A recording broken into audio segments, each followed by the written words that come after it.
So in my more recent posts, I have been getting a lot of comments defending people's right of freedom of speech, showing me excuses of why they are saying what they said. And a lot of these posts is mainly screenshots of quotes with no verifiable source, and some that looks like news clippings that are like online news clippings.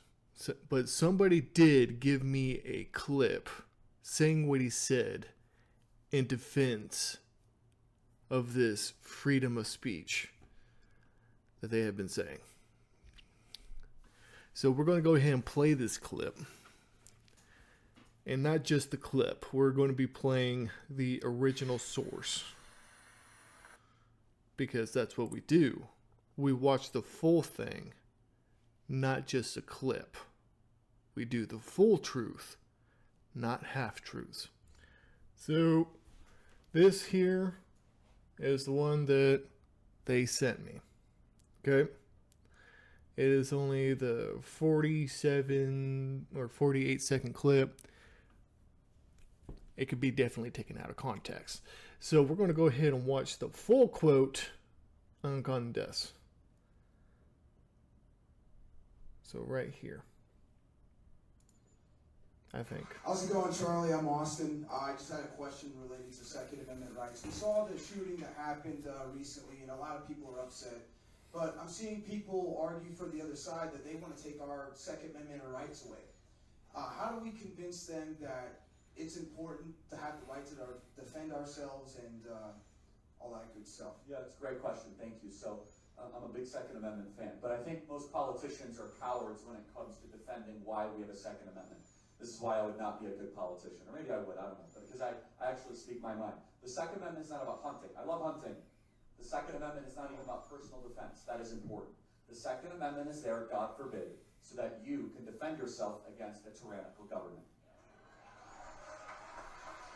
Come on.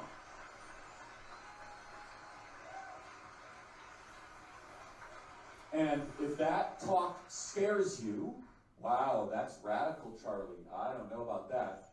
Well, then you have not really read any of the literature of our founding fathers. Number two, you've not read any 20th century history. You're just living in Narnia. By the way, if you were actually living in Narnia, you would be wiser than wherever you're living, because C.S. Lewis was really smart. So I don't know what alternative universe you're living in. You just don't want to face reality that governments tend to get tyrannical, and that if people need an ability to protect themselves and their communities and their families. Now, we must also be real. We must be honest with the population. Having an armed citizenry comes with a price.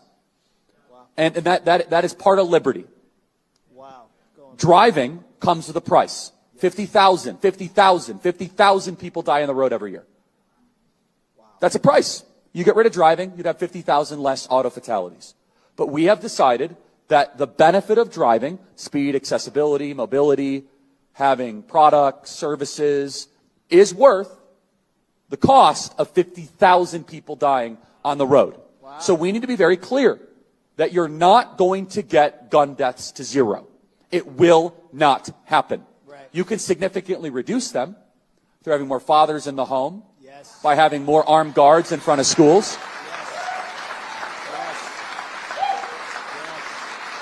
Yes. We should have an honest and clear reductionist view of gun violence, but we should not have a utopian one. You will never live in a society when you have an armed citizenry and you won't have a single gun death.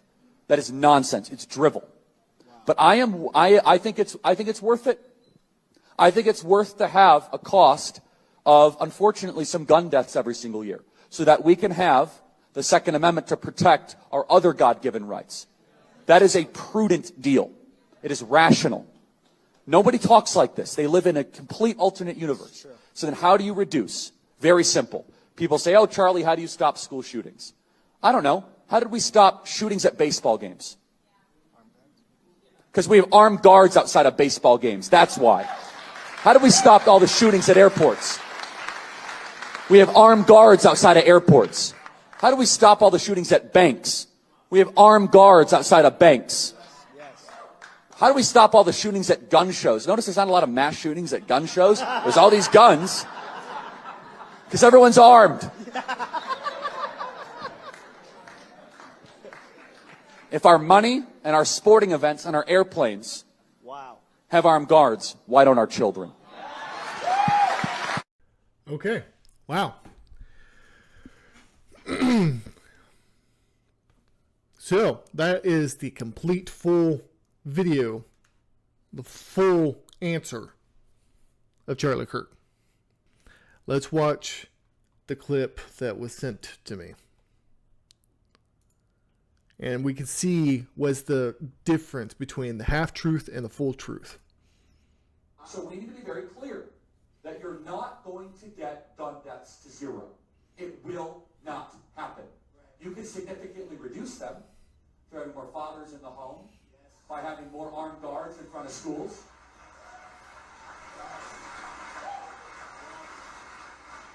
We should have an honest and clear reductionist view of gun violence, but we should not have a utopian one. You will never live in a society where you have an armed citizenry and you won't have a single gun death. That is nonsense. It's drivel. But I think it's worth it. I think it's worth to have a cost of, unfortunately, some gun deaths every single year, so that we can have the Second Amendment to protect our other God-given rights. That is a prudent deal. Okay.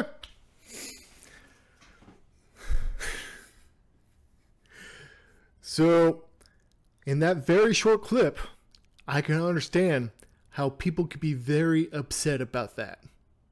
Okay? In that half-truth, school shootings for our right to have the Second Amendment. Because it's worth it. But when you look at the full clip, when he says that it's worth it to have a significantly reduced gun violence for us to keep our Second Amendment, that's what he's saying.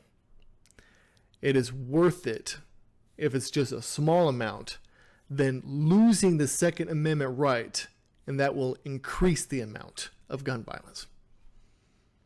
Because there's not going to be anybody that's going to stop them. There's not going to be any citizens that's going to defend themselves that's going to stop them. Always look at the full context, the full answer. Do not just look at the small clips that you're just seeing on TikTok or on YouTube Shorts. Don't just look at the small stuff, because people would take that small clip, and take it completely out of context, making it seem like that Charlie Kirk is like the devil himself.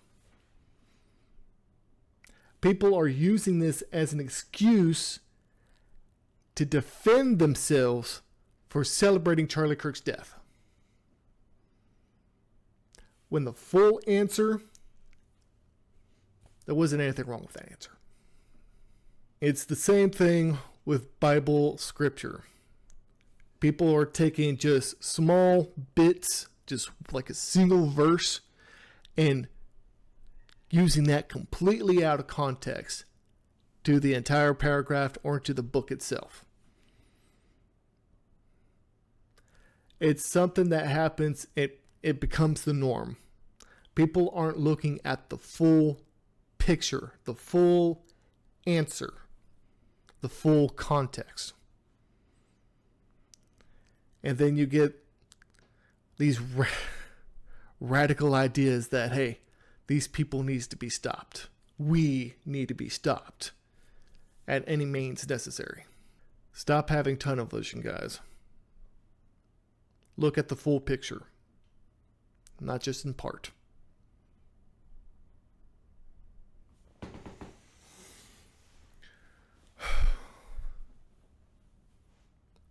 May God be with you.